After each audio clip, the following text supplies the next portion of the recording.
Bonjour à tous et merci d'être avec nous. À la une de l'actualité économique, la baisse drastique de la production de pétrole annoncée hier par l'OPEP, les pays exportateurs et leurs alliés dont la Russie suscite la colère de la Maison-Blanche.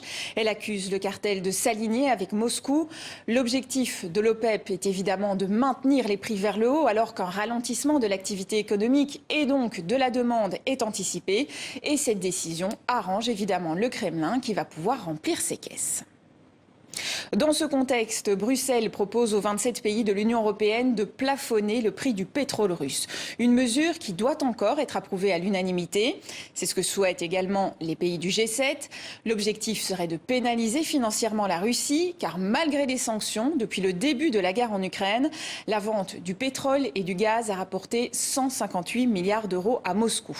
L'Union européenne a déjà interdit l'achat de pétrole russe à partir du 5 décembre, mais certains pays en développement ont encore besoin de ce pétrole à bas prix.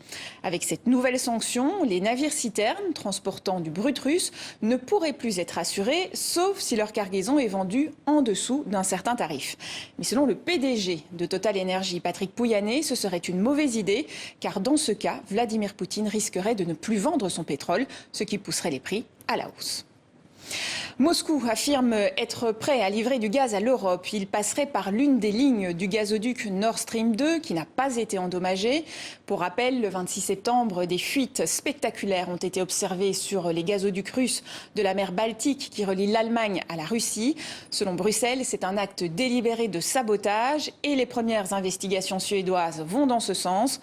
Cela a provoqué une catastrophe écologique en libérant en 2 semaines l'équivalent de 8 mois d'émissions de gaz à effet de serre du Danemark, selon Greenpeace. Dans le reste de l'actualité, l'ONU qualifie de succès l'accord sur les céréales entre Kiev et Moscou.